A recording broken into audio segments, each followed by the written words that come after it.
No one likes DMCA, no one is licking corporate ass and applauding them for banning Pokimane. It's just common sense you can't stream a full TV series / anime / movie franchise on Twitch. No studio will ever say yeah, if you buy our Blu-ray you can stream it to 40k people who haven't. People always forget about smaller creators too when bigger creators push the limits. When the adpocalypse happened on YouTube, it was the smaller channels that got ruined by it. Same thing will happen here if it keeps going. Big channels will live but smaller ones get fucked. I really am tired of the Twitch meta. Purposely break the rules while acting dumb in the process so you can take a 2-day vacation and then be welcomed back with 3x viewership plus exposure. All the while everyone else now has to deal with stricter rules for your dumb bossery. Stricter rules. If you are not infringing, then what are you worried about? Stop being a hero dandy. Technically, every streamer is infringing on a regular basis. It seems you are more focused on other streamers' growth than the problem itself. I am worried about the hornet's nest that is DMCA being shook once again. Last time it forced me to delete my entire VOD history because Twitch had no tools in place. But yeah, no, I am worried about growth of Poki, you right. Have fun continuing to stream MasterChef or whatever. You know damn well that DMCA is enforced selectively, and the simple action of playing video game on stream of listening to music in a game could get you striked. People have been navigating around it for years. The nest was gonna get poked sooner or later. Get mad, boomer. You're right, it is enforced selectively.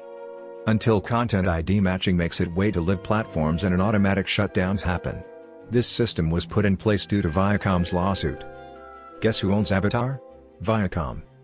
Beside, you seem more riled up than me.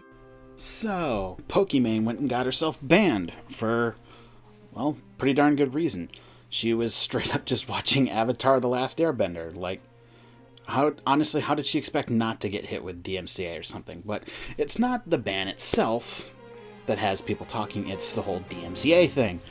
And while I'm a fucking nobody on the internet, I still kind of want to weigh in here, because I think as a smaller, amateur hobbyist, whatever you want to call it, creator, this is going to affect me a little different. So, the whole debate is basically what is and is not transformative content to make it fit within the fair use guidelines. If you don't know what fair use is, basically so long as you're adding something to copyrighted material or you're transforming it in some way, then you're fine. But if you're just, straight up just watching, TV, anime, movie, whatever, you're going to get in trouble. And the thing is that a lot of these streamers that are complaining that it's unfair, a lot of people are firing back saying that the reactions of them watching it is not transformative because the stereotypical reaction streamer experience can best be summed up by this. What a hoot! If only you knew! High Guardian Spice is out. All 12 episodes out. And it's not going so well. So far it's got an overall rating of 1.3 out of 5 stars. Oh, one more time! So far it's got an overall rating of 1.3 out of 5 stars. That was funny. Granted, I was being intentionally hyperbolic with that clip, but I think you get my point.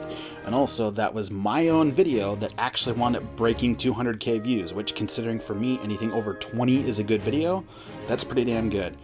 But the fact of the matter is that, which is, the stereotypical reaction streamer experience, that's kind of all they really do. They don't really add much to it. Whereas, the video that I made, that Zerg meme video, I had to edit the shit out of it. Granted, not necessarily that much, but I still had to edit the shit out of it to make it different, so that way it was unique and therefore would be counted under fair use. If I were to just upload the 30-second clip straight from the movie, yeah, I'm gonna get in trouble for it.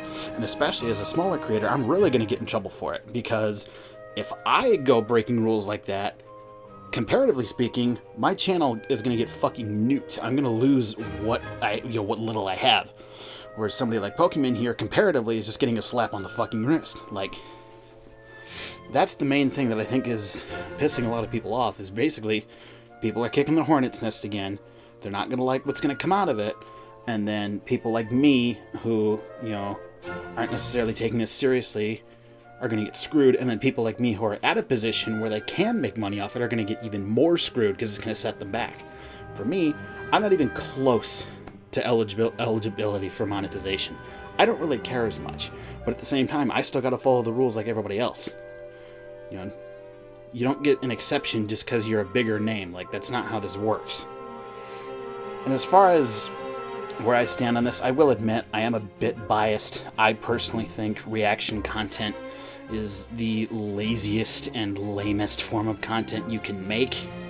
I will give it a pass if the creator is at least reacting to something that was made specifically for them, because I don't see that as just turning on your camera while you flick on Netflix or scroll through Reddit, and more as interacting with your community because it was something that someone from your community specifically made for you. I think that's different. But at the same time, at least with a YouTube reaction thing, you can edit out a lot of the boring stuff. If you need to take a break to go eat food, you can hit stop recording and just come back. Whereas, you know, a lot of these streamers, there's tons and tons of clips of them half paying attention to whatever it is they're watching while they're stuffing a Chipotle burrito down their face or something. Like, it's like so stereotypical at this point. It's a fucking meme. But as far, like, at the same time, whether or not it counts as fair use is honestly up for debate. Personally, I would say that it's not. It doesn't really add anything new because a lot of the comments that they make in this, you know, stereotypical clips can easily be replicated by literally any YouTube comment section ever. Hell, go to that Emperor Zerd video I made and take a look at the comment section, and almost every single one of those comments is more transformative and unique than 90% of what those reaction streamers contribute to any given video. Like, I'm not even kidding. Go do it. See for yourself. Prove me wrong. I honestly would love to see somebody prove me wrong. Granted, it's a matter of opinion in some cases, but I think in this case, comparatively, you know, literally any of those comments will be better than, oh, that's neat. Oh, I didn't know that. Oh, wow. Oh, cool. Fuck off. Like, you gotta actually do something with it instead of just, you know, throwing in generic reactions. That's not very transformative. That's something that could be replicated by a fucking toddler.